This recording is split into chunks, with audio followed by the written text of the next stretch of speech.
Patah hati. Sebuah kondisi di mana seorang sedang bersedih karena suatu hal yang menyakitkan. Biasanya karena cinta atau karena sebuah hal yang menyangkut sebuah emosi mendalam pada seseorang. Nggak beda jauh sama overthinking, patah hati akan lebih berasa sedih ketika lo nggak ngapa-ngapain atau ya nggak ada hal lain yang lo kerjain pada saat itu. Tapi ngomongin tentang patah hati, mungkin gue akan membawa kalian ke dalam BHS atau Broken Heart Syndrome atau sindrom patah hati.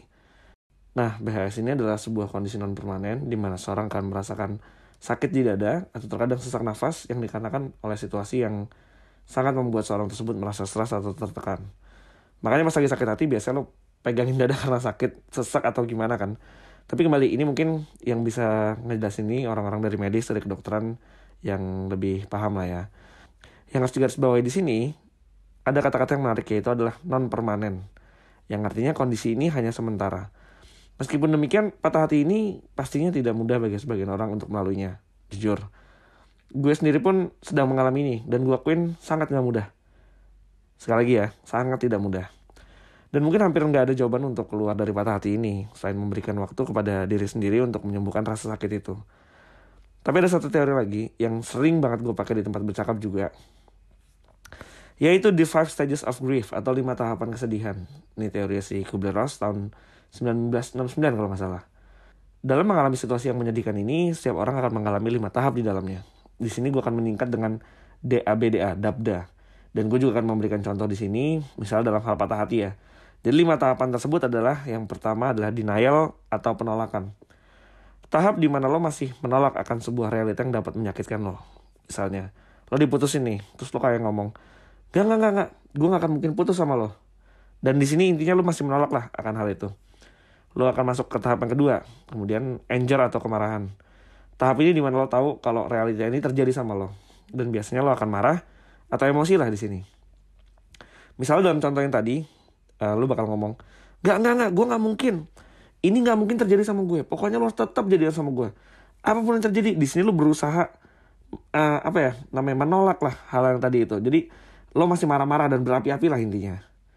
Nah, lo masuk ke tahap yang kemudian tahap yang ketiga, yaitu adalah bargaining atau menawar. Di sini lo mulai berpikir bahwa ketika lo marah-marah terus, lo tidak akan bisa mengubah sebuah hal yang telah terjadi tadi. Nah, di sini lo akan berbicara dengan diri lo sendiri. Lo mungkin kayak ngerasa, apa gue harus terus marah-marah dan menolak ini terjadi sama gue? Atau udah saatnya gue gak usah marah-marah dan mengiyakan hal ini? Jadi lo udah mulai menawar lah di sini kepada diri lo sendiri. Nah, kemudian masuklah kita ke tahap yang selanjutnya. Tahap yang secara subjektif gue nilai ini paling berat, yaitu adalah depression atau depresi. Di sini lo udah tahu nih bahwa sebuah realita yang pahit tadi itu sudah terjadi sama lo. Sebuah realita yang menyedihkan itu sudah terjadi sama lo. Dan lo tidak akan bisa mengubah itu, alih-alih lo menerima dan mengiyakan. Mungkin kalau dalam kalimatnya, oke, gue kalah. Gue terima ini, dan ini adalah realita yang pahit buat gue. Sekarang gue lagi sakit hati, gue sedih, dan mungkin emang gue harus merasakan ini. Dan ingatlah teman-teman, kenapa gue selalu mengulang teori ini berulang-ulang kali? Karena di tahap terakhir, itu ada tahap yang kelima, itu adalah acceptance atau menerima. Di tahap ini lo telah menerima sebuah realita itu, dan kemudian lo akan mencari opsi lain tentang apa yang lo lakukan. Lo move on, dan lo pasti akan membuat sebuah rencana yang baru. Nah, jadi itu, kembali lagi, patah hati ini akan menuju ke sebuah titik penerimaan di akhirnya. Cuma memang ada proses yang harus kita lewati terlebih dahulu, dan proses itu kan gak cuma satu. Ada 4 proses tadi di dalamnya, berdasarkan teori ini ya. Kembali lagi yang gue ulang, proses ini memang pastinya tidak mudah. Gue tekanin, gak mudah, gak gampang sama sekali. Akan tetapi, kalau misalnya kita bisa tahu, kalau akhirnya hal ini bisa kita jalankan, ya kita akan memberikan sugesti positif ke diri kita. Memang gak akan membantu 100% pastinya, tapi setidaknya, perlahan-lahan ya bisa membantu lo sih. Gitu. 2020 udah dong surprise-nya. Udah patah hati karena cinta, patah hati karena gue mesti jual barang yang gue sayang juga.